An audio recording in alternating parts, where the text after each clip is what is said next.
The Neomorph, a rapidly growing, parasitic, ferocious species resident to paradise. When the black pathogen came into contact with the fauna and flora of the planet, more notably fungi, the pathogen resulted in formations of small, black pods, reminiscent of a fungus. Once disturbed, the pods release a group of spores called motes. The motes travel through the air and naturally group together, honing in on a potential host and entering through any viable orifice. Once inside, the motes force their way into the bloodstream and begin their parasitic journey to creating a new life. Gestating within the host, the bloodburster rapidly grows within minutes. The location of the embryo's gestation is dependent on point of entry, and once the embryo has reached maturity, the bloodburster's point of exit relates directly to its gestation point. At present, we have seen a throat burster birthed from motes entering the nostril, and a back burster birthed from motes entering the ear canal. The creature is armed from its infant stage with claws and spikes which it utilizes to exit the host's body. Though it is similar to the chest burster we are familiar with, the Neomorph's infant stage is quite different.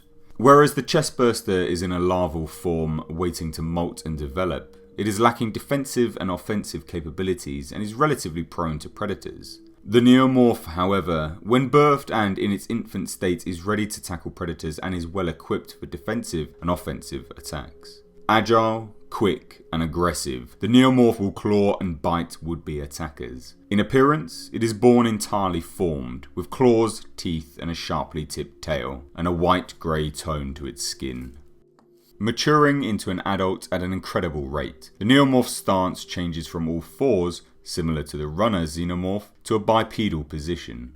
The reason for this isn't known, however, it doesn't seem to alter its attacking style, and this postural change may simply be down to the creature growing into its hind legs.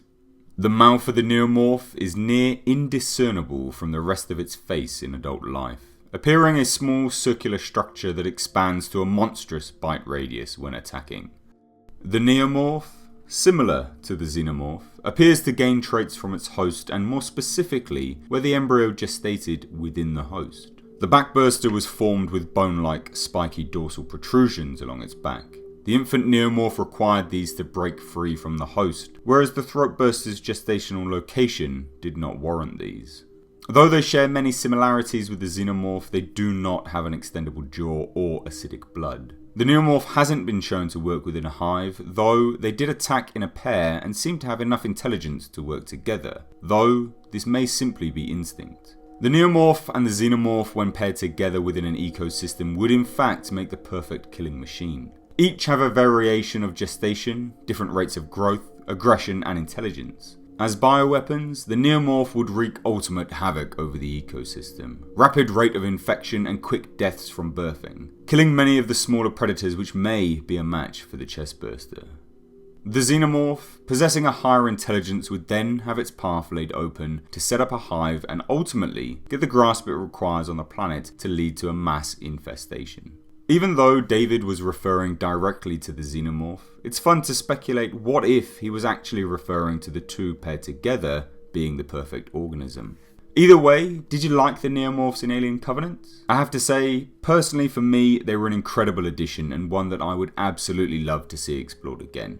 A true horror creature, and one that seems to have caught many people off guard by how much they enjoyed seeing them on screen. They retain almost as much mystery as the original Alien. We do not know if their quick rate of growth results in a quick death and low lifespan, or if left to mature, would a Neomorph be capable of setting up a hive and becoming a form of a queen, producing these spore pods for future hosts. A fun trivia fact is these spore pods are actually influenced heavily from a script for Alien 3, where the alien eggs released an airborne spore rather than a facehugger to infect the host.